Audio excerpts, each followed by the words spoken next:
श्री स्वामी समर्थ. नमस्कार मंडळी, श्री स्वामी समर्थ MPT या आपल्या यूट्यूब चॅनलमध्ये तुम्हा सर्वांचे हार्दिक स्वागत आहे. तर आजच्या व्हिडिओमध्ये आपण पाहणार आहोत महाभारतातील असे 5 योद्धा होते, तर त्यांना कपट करूनच मारण्यात आले होते. तर असे का केले, कोण होते ते योद्धा आणि त्यांना कपट करून का मारलं गेलं होतं? तसं तर महाभारताला धर्मयुद्ध म्हटलं जातं, पण धर्मयुद्धामध्ये कपट कारस्थान करण्यापासून कोणीही मागे राहिले नाही. मग ते कौरव असो किंवा पांडव. कौरव आणि पांडव पक्षामध्ये काही असे योद्धा होते ज्यांचा वध नियमानुसार करणं अशक्य होतं. ते इतके पराक्रमी होते की त्यांना देवतासुद्धा हरवू शकत नव्हते. त्यामुळे युद्धाचा नियम तोडून त्यांचा वध करावा लागला होता. तर ते योद्धा कोण होते आणि कसा त्यांचा वध केला हे आपण आजच्या व्हिडिओमध्ये पाहूयात. व्हिडिओमध्ये पुढे जाण्याआधी चॅनलवरती नवीन असाल तर चॅनलला नक्की सबस्क्राईब करा. ज्यांना कपट करून मारलं गेलं ते पहिले योद्धा आहेत भीष्म पितामह. भीष्म गंगा मातेचे पुत्र होते. त्यांचे गुरु परशुराम होते. एकदा परशुराम यांच्याबरोबरच भीष्म पितामह यांचं युद्ध झालं होतं. या युद्धामध्ये भीष्म पितामह आणि परशुराम यांनी एकमेकांवर महाविनाशकारी अस्त्रशस्त्र चालवले होते, पण या युद्धाचे तात्पर्य निघत नव्हते. शेवटी हे युद्ध थांबवण्यासाठी देवतांना यावं लागलं होतं. जेव्हा कुरुक्षेत्र युद्ध सुरू झाले होते तेव्हा भीष्म पितामह कौरवांचे प्रथम सेनापती बनले होते. भीष्म पितामह यांच्या बाणासमोर पांडव पक्षातील कोणताही योद्धा टिकू शकला नाही. भगवान श्रीकृष्ण यांनी या युद्धामध्ये शस्त्र न उचलण्याची प्रतिज्ञा केली होती, पण भीष्म पितामह यांनी त्यांच्या पराक्रमाने भगवान श्रीकृष्णांना त्यांची प्रतिज्ञा तोडून शस्त्र उचलण्यासाठी विवश केले होते. जर पांडवांनी कोणत्याही प्रकारे भीष्म पितामह यांचा वध केला नसता तर ते हे युद्ध जिंकू शकले नसते. त्यामुळे शिखंडीला समोर ठेवून अर्जुनने भीष्म पितामह यांना बाण मारले. दुसरा योद्धा असा आहे भीष्म पितामह. भीष्म पितामह यांच्याप्रमाणेच द्रोणाचार्य महापराक्रमी होते. कौरव आणि पांडवांना त्यांनी शस्त्र चालवायला शिकवले होते. भीष्म पितामह यांच्यानंतर द्रोणाचार्य कौरवांचे सेनापती बनले होते. द्रोणाचार्य त्यांच्या रणनीतीने पांडवांचा खूप विध्वंस करत होते. जोपर्यंत त्यांच्या हातामध्ये शस्त्र होते तोपर्यंत त्यांना पांडव पक्षातील कोणताही योद्धा मारू शकला नाही. त्यामुळे पांडवांनी कपट करून द्रोणाचार्यांचा वध करण्याचे ठरवले. आधी भीमने अश्वत्थामा नावाच्या एका हत्तीचा वध केला. त्यानंतर पांडव द्रोणाचार्यांसमोर म्हणू लागले की त्यांनी अश्वत्थामाला मारले. गुरु द्रोणाचार्य यांच्या मुलाचे नावसुद्धा अश्वत्थामा होते. पांडवांनी असा विचार केला होता की आपला पुत्र अश्वत्थामाच्या वधाची बातमी ऐकून द्रोणाचार्य त्यांचे शस्त्र खाली टाकतील आणि तेव्हा पांडव त्यांचा वध करू शकतील. पण द्रोणाचार्य यांनी पांडवांच्या या बोलण्यावर विश्वास ठेवला नाही. द्रोणाचार्य म्हणाले, धर्मराज युधिष्ठिर कधीही खोटे बोलणार नाहीत. त्यामुळे जर युधिष्ठिरने त्यांच्याजवळ येऊन सांगितले की त्यांचा मुलगा अश्वत्थामा मारला गेला आहे, तेव्हाच ते या गोष्टीवर विश्वास ठेवतील. त्यानंतर धर्मराज युधिष्ठिरने द्रोणाचार्यांजवळ जाऊन सांगितले की अश्वत्थामा मारला गेला आहे. पण युधिष्ठिरने हत्ती शब्द खूप हळू बोलला होता.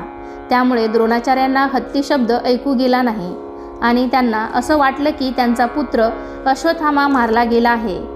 त्यानंतर द्रोणाचार्यांनी त्यांचे शस्त्र खाली टाकले. त्यानंतर दृष्टद्युम्न तलवारीने गुरु द्रोणाचार्य यांचे डोके धडापासून वेगळं केलं. मित्रांनो, तिसरा योद्धा असा आहे अभिमन्यू. अर्जुनप्रमाणेच अर्जुनाचा पुत्र अभिमन्यू सुद्धा खूप पराक्रमी होता. फक्त 16 वर्ष वयामध्ये अभिमन्यूने कुरुक्षेत्र युद्धामध्ये भाग घेतला होता. अभिमन्यूने त्याच्या मातेच्या गर्भातच चक्रव्यूहमध्ये प्रवेश कसा करायचा हे शिकलं होतं, पण त्याला चक्रव्यूहमधून बाहेर येणं माहिती नव्हतं. युद्धाच्या वेळी जेव्हा द्रोणाचार्यांनी चक्रव्यूह बनवलं होतं तेव्हा अर्जुन चक्रव्यूह जवळ नव्हता. पांडव पक्षातील फक्त अर्जुनाला चक्रव्यूहमध्ये जाणं आणि बाहेर येणं माहिती होतं. जेव्हा कोणत्याही योद्ध्याने चक्रव्यूहमध्ये जाण्याचे धाडस केले नाही तेव्हा वीर अभिमन्यू सगळ्या समोर आला. तो खूप सहजपणे चक्रव्यूहमध्ये गेला. अभिमन्यू जेवढा चक्रव्यूहमध्ये आत जात राहिला तेवढा त्याचा सामना एकापेक्षा एक महारथी बरोबर झाला. पण अभिमन्यूच्या पराक्रमासमोर कोणीही योद्धा टिकू शकला नाही. तेव्हा सगळ्या महारथींनी एकाच वेळी अभिमन्यूवर आक्रमण केले, जे युद्धाच्या नियमाविरुद्ध होते. अभिमन्यूच्या मदतीसाठी कोणीही पांडव चक्रव्यूहमध्ये जाऊ शकला नाही। शेवटी लढता लढता चक्रव्यूहच्या आतमध्ये अभिमन्यू मारला गेला। तर मित्रांनो, चौथा योद्धा आहे कर्ण। सूर्यपुत्र कर्णाने नेहमी दान पुण्य केले, आपल्या दिलेल्या वचनांचा मान ठेवला, खरी मित्रता निभावली, पण कर्णाबरोबर नेहमीच कपट आणि कारस्थान झाले। शेवटी त्याचा वध सुद्धा कपट करूनच झाला। कर्णाजवळ असे दिव्य कवच आणि कुंडल होते ज्याला कोणतेही अस्त्र भेदू शकत नव्हतं।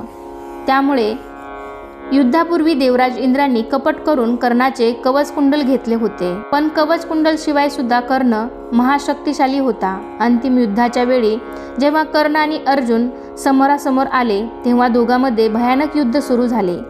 या युद्धामध्ये कर्ण अर्जुनवर भारी पडत होता। अर्जुनने सोडलेला प्रत्येक बाण कर्ण विफल करत होता।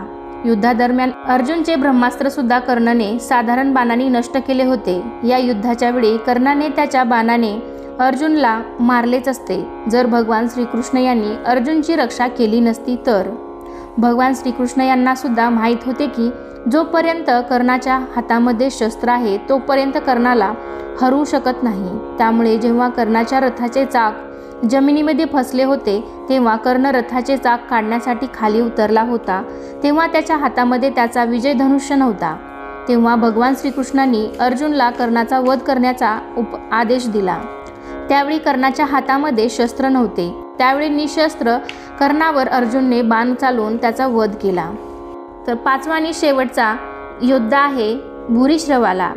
कर्णाप्रमाणेच भूरिश्रवाला सुद्धा अर्जुनने कपट करून मारले होते। युद्धाच्या 14व्या दिवशी भूरिश्रवा आणि सात्यकीमध्ये युद्ध चालू होते।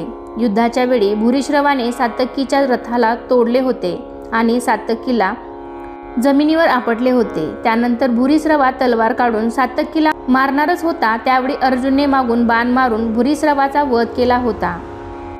तर असे हे 5 योद्धा आहेत मित्रांनो महाभारतातले, ज्यांना कपट करून मारण्यात आले होते। तर मित्रांनो, मला आशा आहे की तुम्हाला ही छोटीशी कथा नक्की आवडली असेल। आजचा हा व्हिडिओ आवडला असेल तर व्हिडिओला एक लाईक नक्की करा। चॅनलवरती नवीन असाल तर चॅनलला नक्की सबस्क्राईब करा। कमेंटमध्ये जय श्रीकृष्ण लिहायला विसरू नका। चला तर मग पुन्हा भेटूया अशाच एका छानशा आणि माहितीपूर्ण व्हिडिओमध्ये। तोपर्यंत धन्यवाद। श्री स्वामी समर्थ।